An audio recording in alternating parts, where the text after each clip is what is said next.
Welcome to Donmar TV News Channel. Presidential aspirants continued with their ad hoc and provincial sorties. Vice President Leni Robredo visited Bacolod City, where she signed a memorandum of agreement between her and Negros Occidental Governor Eugenio Jose Bong Lacson for a medical assistance program. Under the agreement, the Teresita Lopez Halandoni Provincial Hospital and the Office of the Vice President will partner in serving and assisting indigent patients. Presidential aspirant Senator Panfilo Lacson meanwhile visited Cavite. In a speech, Lacson said he will focus on the country's ballooning debt through judicious and non-wasteful allocations in the national budget. Meanwhile, presidential aspirant Ferdinand Bongbong Marcos Jr.'s camp once again took a swipe on those attacking his candidacy. Marcos spokesperson said there is no tax evasion case against the former senator, only a failure to file an income tax return. 2010, kumandidato na si Bongbong Marcos na senador. Oo.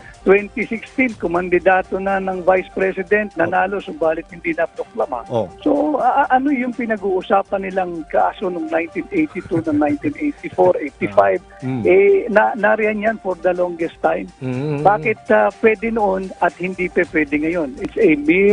It's purely a propaganda by, again, the yellow wannabe political assassins. Both President Duterte and presidential spokesperson Harry Roque are thinking of pursuing a Senate seat. Roque said President Duterte has yet to make a final decision. Yung posibilidad na tatakbo rin po si Presidente para senador, no? Yan po ay isang positive na development as far as my own candidacy is concerned, dahil patuloy pa rin kami magkakasama ni Presidente, no, sa kampanya, no. Meanwhile, former President Duterte's running mate in 2016, former House Speaker Alan Peter Cayetano, believes the candidacy of the President for the Senate in 2022 is illegal. I'd really rather na para siyang si FDR, parang elder statesman.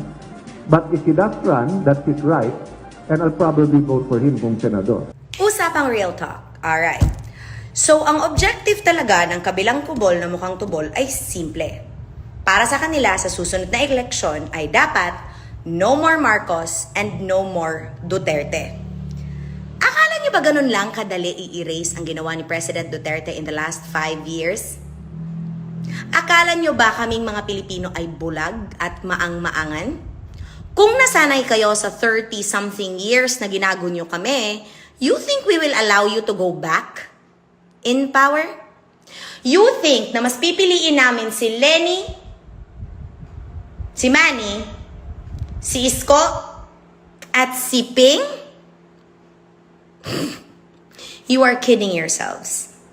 I tell you, you are kidding yourselves. Do you really think that yung hanay nyo ay mas strong sa hanay namin?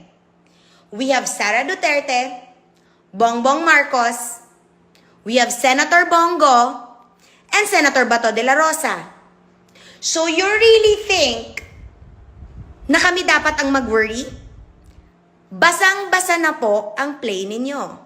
Uulitin ko, no more Marcos at no more Duterte ang gusto nyo. Kung hindi ba naman kayo 5 kilometrong tanga, hindi ko alam kung saan kayo ilalagay. You really think na sa ganda na po ng pinagkita sa amin ni President Duterte, you think babalik kami sa inyong mga mediocre, inferior, walang kwenta at bobo? Whatever you guys are smoking, that's illegal and we don't want it. If you think in the little sordid head of yours that mas pipilayan namin kayo na wala kayong mga track record, nagkakamali po kayo. Kasi nilockdown nyo si Senator Bongo, pero ding ding ding, 148 malasakit centers na po ang pinagawa as of today. Kaya nyong tapatan? Minamaliit nyo si Senator Bongo, ding ding ding. Mas busy pa siya kaysa sa lahat ng mga bets nyo combined. Minaliit nyo rin si Senator Bato de la Rosa, di ba? Eh wow pa lang, naisahan na kayo. Ayoko nang i-mention si Bongbong Marcos at si Ma'am Sara kasi it's too far ahead in the surveys. Yung isa nga topping the surveys kahit ayaw tumakbo. Yung isa naman topping the surveys pero hindi naninira sa kalaban. And you expect to still win in 2022? Of course, it is expected that your kind will cheat the elections. But let me remind you that the large voting population of the Philippines belong to either the DDS or the Marcos loyalists or those that will never vote for you. So if I were you, continue lang sa ingay. Continue lang sa galit. Continue lang sa pagka-negatron. Because ang totoong mananalo, kalma, hindi naninira, nakangiti, at masarap ang tulog gabi-gabi. Ingat! Mwah! Itong si Antonio Carpio na isang frustrated Chief Justice at frustrated presidential bet, nangarap kasing maging presidente yan ay hindi ko malaman kung talagang ngarag or nagtatanga-tangahan or nagkukunwaring tanga. Hindi niya sinabi sa kanyang kolong na ang desisyon ng isang lower court na kagaya ng RTC ay appealable sa Court of Appeals at sa Supreme Court bago ito maging final. Sabi niya, convicted daw si BBM doon sa lower court, doon sa regional trial court. Pero nung dumating ito sa Court of Appeals, tinanggal yung imprisonment at fines lamang ang inimpose ng Court of Appeals. Ngayon, hindi naman sinabi ni Carpio na nung inapila uli ito sa Supreme Court ay merong pronouncement ang Supreme Court na there is no moral turpitude involving in the tax evasion case. Actually, it was not a tax evasion case but failure to file an income tax return.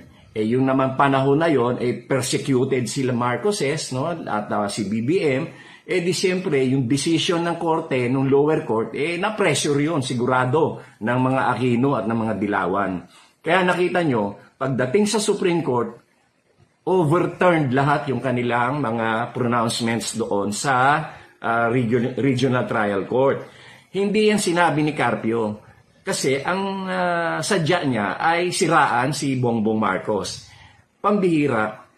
Kung ordinaryong tao lamang yan, pwede kong pagpasensyahan Pero naging Associate Justice ka naman ng Supreme Court, siyempre alam mo yan. Bakit mo itatago? No? Kasi frustrated Chief Justice yan. Hindi kasi siya na-appoint na Chief Justice, kaya galit na galit yan sa administration. And of course, it is being perceived that Bongbong Marcos is also an ally of the administration and a candidate of the administration. Ang perception yan. Kaya galit na galit kay Bongbong yan, inggit na inggit, kasi nagplano yan. Yung kanyang the firm, yung mga kaibigan niya, yung the firm, ay nagplano na gawin siyang presidential candidate. Kaya lang, naunsyami, no? Naunsyami yan, magmula nung natanggal si Attorney Lourdes Sereno sa Supreme Court. So lahat ng mga plano nila nagka-diskaril. And then, yung si Tony Carpio, nag-apply yan na Chief Justice na hindi naman na-appoint. Kaya frustrated yan. Ang tawag ko dyan ay frustrated Chief Justice, yang si Antonio Carpio. Kaya kung ano-ano mang sinusulat niya, misleading yung kanyang article dun sa Inquirer. Kasi hindi niya sinasabi doon na ang may finality ng decision ay yung Supreme Court. Katakataka yan dahil dati miyembro siya ng Supreme Court. Ang kanyang focus doon sa decision, doon sa kanyang article, ay yung decision ng Regional Trial Court.